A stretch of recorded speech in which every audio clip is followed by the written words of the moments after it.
Tripoli to uncover how things really stood. A warning on the streets of Tripoli. I want to say to Al Jazeera, wake up, because you are in dreaming. No one can kill Muammar Gaddafi. All Libyan would Muammar Gaddafi. At the heart of the criticism, reports that Gaddafi's warplanes bombed and killed dozens of protesters in the capital city. Future of Libya appears to be on a knife edge. Fighter jets have been bombarding the capital, Tripoli, reportedly on the orders of leader Muammar Gaddafi. Later on, they told us that Tripoli is bombed by Air Force and heavy guns or something like that. And completely it's not true. The truth seems more to be a city going about its everyday business. These are hardly the pictures of a city on the brink of war. Meanwhile, Libya's capital Tripoli is bracing for what could be another night of gunfire, explosions and fighting. Eyewitnesses say warplanes had been firing at opposition supporters from the air. When we invited the foreign media to come to Tripoli and to Libya and to see and to watch and to send their reports to their channels, we noticed that the administration or management of their channels selected what they want from these reports and eliminate or delete what does not serve their purposes.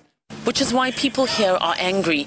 Mohammed's taken a few days off from his work as an engineer to join the throngs of Gaddafi supporters in downtown Green Square. They're hiding this. What's going on now, okay? All the people are here, just, of course, yes, just to be supportive for our leader, Muammar Gaddafi, okay? And they want to hide this. But, say analysts, it's not just what's being hidden, it's also what's actually being said. What we're getting is a pro-U.S., pro-Pentagon, one-sided picture of a situation which fills the media with the idea that there's freedom fighters involved in Libya and that there's a government regime that's been an atrocious terrorist government since 1970, roughly. This is nonsense. Here, the Jazeera, you say I'm not in Tripoli, maybe I'm in Afghanistan, maybe I'm in Iraq. The war is clearly not in Tripoli. And just as clearly, Western media has been a little too quick to write off Gaddafi. Paula Sleer, RT, Tripoli. And for more on this now, we are joined live from Tripoli by RT's Paula Sleer standing by. So, Paula, it seems that there is some kind of internal game going on in Libya. What else have we heard about the possible negotiations between Gaddafi and the opposition? Well, Matt, there certainly is some kind of internal game with a lot of conflicting reports. On the one hand, we're hearing from opposition groups that Muammar Gaddafi is in talks with them. They say that he's asking for an opportunity to escape the country and that he's proposed a meeting of parliament to agree to a transition period to pave the way for him to leave. These opposition groups also saying that he wants immunity from criminal prosecution and permission to take out of the country large amounts of cash.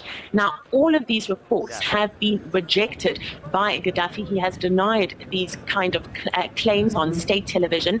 The opposition also saying that if he leaves now, they would not consider seeking prosecution through the International Court of Justice. But as I say, we're not hearing any confirmation of this. In fact, the exact opposite from the Gaddafi regime.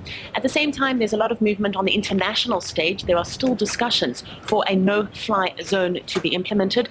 The latest word from the U.S. administration and the American President Barack Obama is that America is still considering military intervention.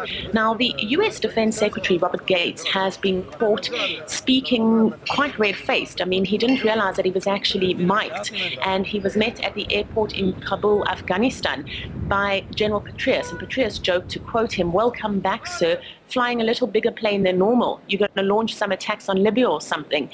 And to which the U.S. Defense Secretary responded by laughing and replying, "Yeah, exactly." So that certainly is something that has caught the American administration and embarrassed them. We also are hearing rumors, though, that the United States has asked Saudi Arabia to supply arms to rebels. No independent confirmation of the development of the state. Now, just a week ago, the coverage of this story in the mainstream media suggested Gaddafi's fate was all but sealed. But what are you seeing on the ground in Tripoli? certainly not seeing that his fate is sealed. If anything, it seems as if the Western media was too quick to bury Gaddafi. Here in Green Square and in large parts of the capital city, wherever we go, we're flanked by people waving green flags, cheering Gaddafi's name. There is the possibility, and there certainly are rumors, that some of these supporters are being paid by the Gaddafi regime. Whether that's true or not, it cannot be denied that there certainly are large swaths for Gaddafi here in the capital city. All right, RT's Paula Slier live for us in Tripoli. Thanks very much for that report.